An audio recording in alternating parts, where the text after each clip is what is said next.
Welcome to Varshita education. So మన Varshita education ద్వారా సర్వీస్‌ను trainings అయితే ఇవ్వడం జరుగుతుంది. సో చాలామంది నాకు యూట్యూబ్‌లో చూసేసి కాల్స్ అయితే చేయడం జరిగిందండి. ఎంఎస్‌సి గానీ, లేదంటే పర్టిక్యులర్‌గా బీటెక్ గానీ, ఎంటెక్ గానీ చేసిన వాళ్ళందరూ కూడా ఏంటంటే ఐటీలోకి రావాలనుకుంటున్నారు. కానీ ఐటీలోకి ఎలా రావాలి? ఏ కోర్స్ నేర్చుకుంటే ఇప్పుడు డిమాండింగ్‌లో ఉందనేటువంటి ఒక డైలమాలో అయితే ఉంటున్నారండి. సో వాళ్ళందరి కోసం ఈరోజు నేను వీడియో చేయడం జరిగింది. సో ఈరోజు పూర్తిగా అసలు సర్వీస్ నవ్ అంటే ఏంటి? మీరు నిజంగా నాన్ ఐటీలో నుండి వచ్చినా లేదా ఐటీలో ఉండి కూడా మన సర్వీస్ నవ్‌లోకి రావాలనుకుంటే ఎలా వస్తారు? నిజంగా ప్రెషర్ ఫ్రీ జాబ్స్ అనేటువంటిది మన సర్వీస్ నవ్ ద్వారా చేయడం జరుగుతుందా? అనేటువంటిది మొత్తంగా డీటెయిల్స్ ఇవ్వడానికి నేను ఈరోజు వీడియో చేస్తున్నాను. రైట్, ఈ వీడియో పూర్తిగా చూడండి, మీకు డీటెయిల్స్ ఇస్తాను. సో అంటే ఇన్ఫర్మేషన్ టెక్నాలజీకి సంబంధించినటువంటి ఒక టికెటింగ్ టూల్ లాగా వచ్చింది మార్కెట్లోకి అండి. సో టికెటింగ్ టూల్ అంటే కూడా కొంతమందికి అర్థం కాకపోవచ్చు, నేను దాన్ని కూడా డీటెయిల్గా చెప్తాను. ఫర్ ఎగ్జాంపుల్ సర్వీస్ నవ్ అనేటువంటిది ఎలా ఉంటుందో జస్ట్ ఒక ఎగ్జాంపుల్ ద్వారా చెప్తాను మీకు. ఓకే, ఆ ఎగ్జాంపుల్ ద్వారా మీకు సింపుల్గా అర్థమవుతుంది. దాని నుండి కొంచెం ఒక క్లారిటీ వస్తుంది. ఓహో, సర్వీస్ నవ్ అంటే ఇలా ఉంటుందా, నిజంగా డే టు డే లైఫ్లో మనం ఇలా చూస్తున్నామా అనేటువంటిది మీకు అర్థమవుతుంది కదా. రైట్, ఏంటి అంటే మీ అందరికీ అమెజాన్ కంపెనీ ఐడియా ఉందా? సో నేను ఎందుకు ఎగ్జాంపుల్ తీసుకుంటానంటే మన అందరికి కామర్స్ వెబ్సైట్స్ ఎక్కువగా వాడుతుంటాం కదా. సో కామర్స్ వెబ్సైట్స్లో ఏదో ఒక వెబ్సైట్ను జస్ట్ లైక్ మీకు ఎగ్జాంపుల్గా తీసుకోబోతున్నాను. అయితే మనందరికీ అమెజాన్ కావచ్చు, ఫ్లిప్కార్ట్ కావచ్చు, మింత్రా అని different type of commerce websites అయితే ఉన్నాయి కదా. సో అయితే ఇక్కడ ఈ ఎగ్జాంపుల్లో ఏంటంటే నేను చెప్పేది మీనింగ్ అర్థం చేసుకోండి. సో నిజంగా మన సర్వీస్ నవ్వుకు రిలేటెడ్ ఉందా లేదా అనేటువంటిది మీకు ఈ ఎగ్జాంపుల్ ద్వారా అర్థమవుతుంది. ఓకేనా? సరే, అమెజాన్ లాంటి ఒక కంపెనీ ఉంది అనుకుందాం. సో అమెజాన్ లాంటి కంపెనీలో నేను ఒక కస్టమర్గా జాయిన్ కావాలనుకోండి. సో నన్ను కస్టమర్గా జాయిన్ కావాలంటే నన్ను ఏమైనా డబ్బులు అడుగుతుందా? సో అమెజాన్ కంపెనీ సో లేదు కదా. సో నా అకౌంట్ అనేటువంటి క్రియేట్ చేసుకోవాలి. సింపుల్గా నా మొబైల్ నెంబర్నో మెయిల్ ఐడినో ఇచ్చేసి నేను ఏం చేస్తాను, నా అకౌంట్ అనేటువంటి క్రియేట్ చేసుకుంటాను. సో పాస్వర్డ్ క్రియేట్ చేసుకుంటాను. So everything is fine. నేను అకౌంట్ క్రియేట్ చేసుకున్న తర్వాత సపోజ్ నేను కొత్తగా వచ్చిన ఒక ప్రోడక్ట్ ఉంది. సపోజ్ ఏదైనా మొబైల్ ఫోన్ పర్చేస్ చేయాలనుకోండి. మొబైల్ ఫోన్ ఎట్లా పర్చేస్ చేస్తాను నేను? ఇప్పుడైతే మామూలుగా ఫిజికల్గా అయితే మనం డైరెక్ట్గా వెళ్ళేసి షాప్లోకి వెళ్ళేసి మొబైల్ని పర్చేస్ చేసుకుంటాం. బట్ నేను ఆన్లైన్లో కొనుక్కోవాలి, అది ఇక్కడ అవైలబుల్లో మార్కెట్లో లేదు అనుకోండి. ఏం చేస్తాను నేను? సింపుల్గా నేను నా ఏదైతే అమెజాన్ అకౌంట్ ఉందో అమెజాన్ అకౌంట్లోకి వెళ్ళేసి నేను ఆర్డర్ పెట్టేసుకుంటాను. సో వెబ్సైట్ ఓపెన్ చేస్తాను, నా యూజర్ ఐడి పాస్వర్డ్ కొట్టగానే నాకంటూ ఆ డీటెయిల్స్ అన్నీ వస్తాయి. అంటే అమెజాన్ కంపెనీలో ఏవైతే ప్రోడక్ట్స్ ఉంటాయో అవన్నీ లిస్ట్ వస్తాయి. సరే, నేను ఏదో ఒక ప్రోడక్ట్ని సెలెక్ట్ చేసుకున్నాను, నాకు ఒక మొబైల్ కావాలి. సో ఆ మొబైల్ని నేను సెలెక్ట్ చేసుకుని సబ్మిట్ అని కొట్టాను, లేదంటే ఆర్డర్ అని కొట్టాను. సో ఆర్డర్ అనేటువంటి ప్లేస్ అయిపోయింది, డబ్బులు కట్టేసాను అనుకోండి. సరే, ఓకే, ఎవ్రీథింగ్ ఈజ్ ఫైన్. ఇక్కడ చూడండి, సో సర్వీస్ ఎక్కడ కనబడుతుందో ఇప్పుడు మీకు క్లియర్గా అర్థమవుతుంది. ఓకేనా?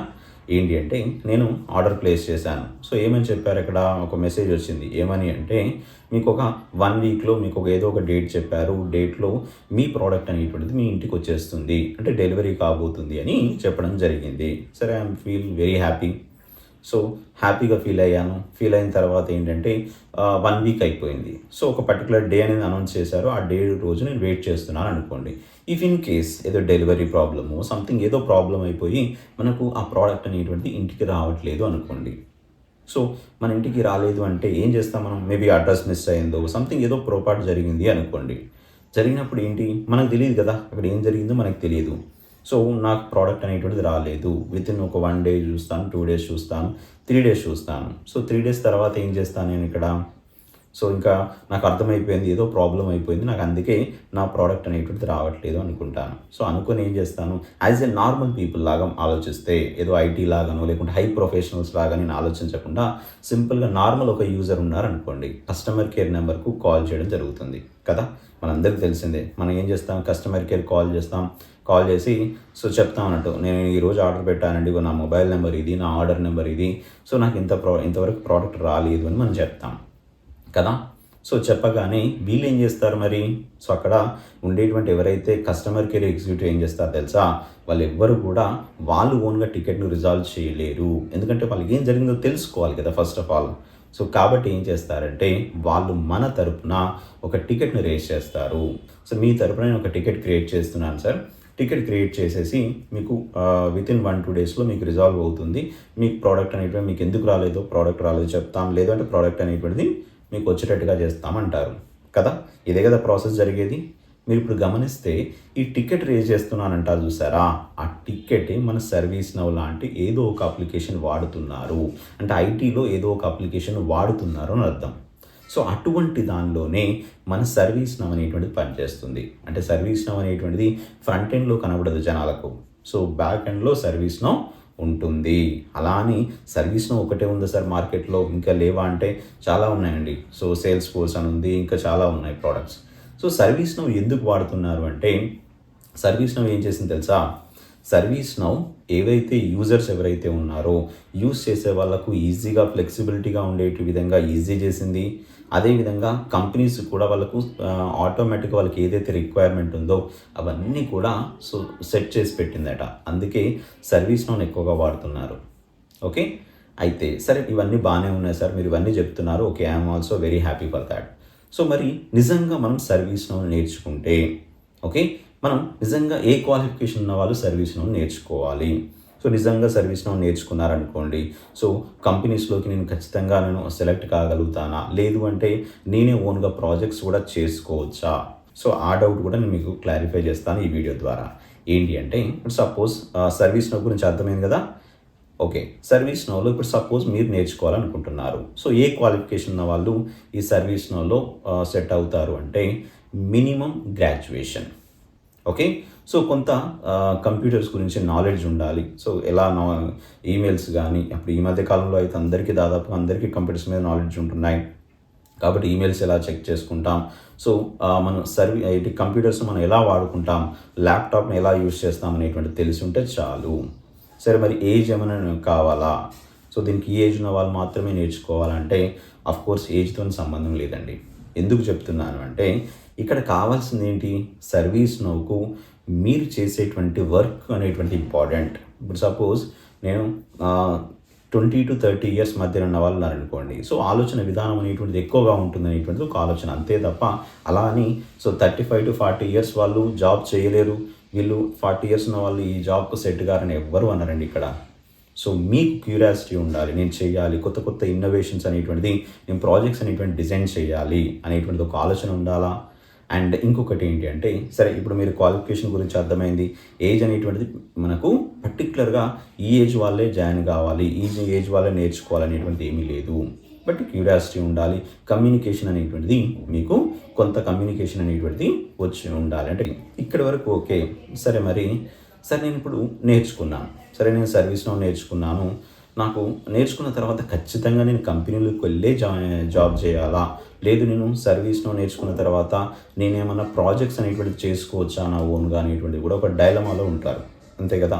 ఇప్పుడు అందరు చేసిన వాళ్ళందరూ సపోజ్ ఎక్కడ ఉంటారండి, నేను నేర్చుకుంటాను సార్, సర్వీస్ నౌ నాకు ఇంట్రెస్ట్ ఉంది, సో మరి నేర్చుకున్న తర్వాత నేను మరి జాబ్కి పని చేయాలి అంటే నేనే ఓన్గా ప్రాజెక్ట్స్ డిజైన్ చేసుకోవాలి అనుకుంటే ఎలా అంటే, మీరు కూడా సర్వీస్ నౌ నేర్చుకొని మీ ప్రాజెక్ట్స్ అనేటువంటిది మీరు ఓన్గా డిజైన్ చేయొచ్చండి. సర్వీస్ నౌ ఆ క్యాపబిలిటీ ఇచ్చింది మనకు. ఓకే, సో సర్వీస్ నౌ ఏం చేసిందంటే, మీరే ఓన్గా ప్రాజెక్ట్స్ అనేటువంటిది డిజైన్ చేసుకోవచ్చు.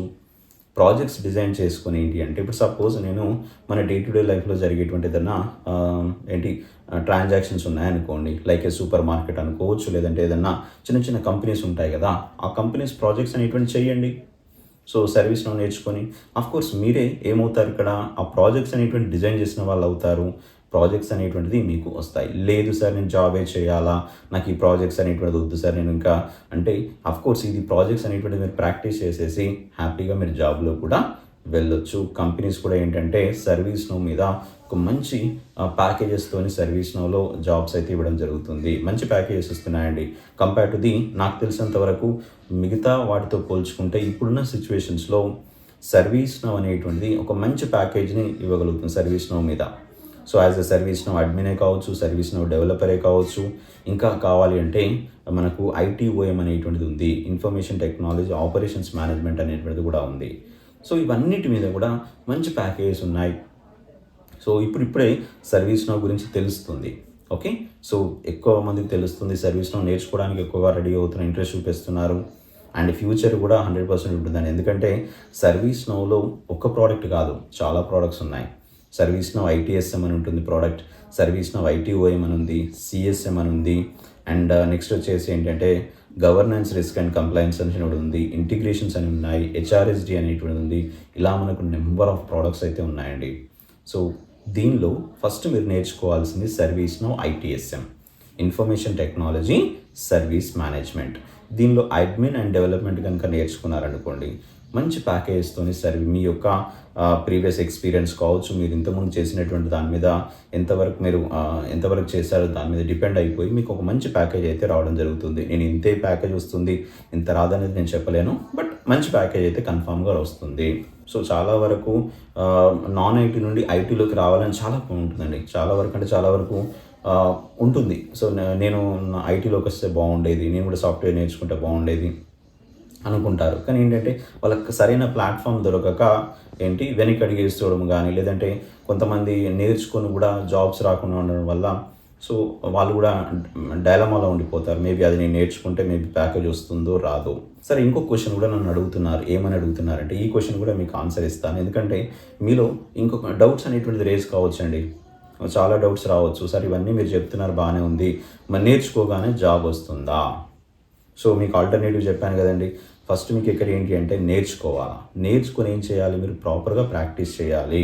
సో ప్రాపర్గా ప్రాక్టీస్ చేసిన తర్వాత ఎక్కడైతే మీకు ఇంటర్వ్యూ క్వశ్చన్స్ కావచ్చు, డెవలపర్ సంబంధించినటువంటి కొన్ని ప్రాజెక్ట్స్ అనేటువంటిది మీరు ప్రాపర్గా చేసుకుంటూ ఇంటర్వ్యూ క్రాక్ చేయగలిగితే సో సాటిస్ఫైడ్ అండి. ఇక్కడ ఏం లేదు, ఇంకా ఒక ఇంటర్వ్యూ కనుక మనం ప్రాపర్గా క్రాక్ చేసేసి ఓకే, సో జాబ్ కనుక కొట్టాము అనుకోండి, సో సింపుల్గా చేసుకోవచ్చు. మీరు ఏదైతే నేర్చుకుంటారో దాని మీద అప్లై చేయొచ్చు, హ్యాపీగా జాబ్ చేసుకోవచ్చు. ఇది సరే. ఇంకొక డౌట్ కూడా ఏం అడుగుతున్నారు అంటే, సరే సార్ నేను సర్వీస్లో నేర్చుకోవాలనుకుంటాను. సరే, సర్వీస్లో నేర్చుకుంటే నేను ఎక్కడ ఇన్స్టాల్ చేసుకోవాలి? నిజంగా సర్వీస్లోను నా కంప్యూటర్లో కానీ ల్యాప్టాప్లో కానీ ఇన్స్టాల్ చేసుకోవాలా? ఒకవేళ రిక్వైర్మెంట్ ఏంటి? నేను ల్యాప్టాప్ తీసుకుంటున్నాను, ఐటీలో నేను సర్వీస్లో నేర్చుకోవాలనుకుంటున్నాను. నా రిక్వైర్మెంట్ ఏంటి అంటే నార్మల్ ల్యాప్టాప్ అయినా సరిపోతుంది. మీకు హై కాన్ఫిగరేషన్ ల్యాప్టాప్స్ కానీ హై కాన్ఫిగరేషన్ కంప్యూటర్స్ కానీ అవసరమే లేదండి. ఎందుకు అంటే సర్వీస్ అనేటువంటిది ఎక్కడా ఇన్స్టాల్ చేయబడదు. It is a cloud based software. ఓకేనా? So it is a cloud based software. ఈ క్లౌడ్ బేస్డ్ సాఫ్ట్వేర్ అనేటువంటిది ఏంటి అంటే మీకు ఎక్కడ కూడా లైక్ గూగుల్ లాగండి. సో మీకు ఎక్కడ ఇన్స్టాలేషన్ అయితే అవసరం ఉండదు. మీరు డైరెక్ట్గా ఏదైతే సర్వీస్నౌ అనేటువంటిది developer.servicenow.com అని కొట్టేసి మీ అకౌంట్ క్రియేట్ చేసుకొని హ్యాపీగా వాడుకోవచ్చు. ఓకేనా? సో దీనికి మీకు కావాల్సింది అంటే ఇంటర్నెట్ ఉండాలి ప్రాపర్గా. సో ఏదైనా ల్యాప్టాప్ కానీ డెస్క్టాప్ కానీ ఉండాలి. అండ్ నెక్స్ట్ ఏంటంటే దానిలో బ్రౌజర్ ఉండాలి, అంతే. సో ఇంతకు మించి రిక్వైర్మెంట్స్ అనేటువంటిది మన పెద్దగా ఏమీ అవసరం ఉండవు. సో మీకు ఇంకా ఏమైనా డౌట్స్ ఉన్నాయనుకోండి, సార్ ఇంకా నాకు డౌట్స్ ఉన్నాయి, సో నా క్వాలిఫికేషన్ ఇది, నేను ఎప్పుడు సెట్ కాగలుగుతాను ఏంటి అనేటువంటి డౌట్స్ ఉంటాయి కదా. కొంతమంది అయితే నన్ను అడుగుతున్నారండి, సార్ నేర్చుకోగానే చాలా డిఫికల్ట్ అవుతుంది సార్ జాబ్ రావడం అంటే. ఆఫ్ కోర్స్, సో జాబ్ రావడం అనేటువంటిది కొంత కష్టపడాల్సిందే, కష్టపడకుండా ఏది కూడా రాదు. కొంచెం కష్టపడండి. సో కష్టపడేసి సో ఒకరికి తొందరగా రావచ్చు, ఒకరికి లేట్గా రావచ్చు, బట్ ప్రాక్టీస్ చేయడం అయితే మర్చిపోవద్దు. సర్వీస్ను ప్రాపర్గా నేర్చుకోండి, ట్రైనింగ్ చేసుకోండి.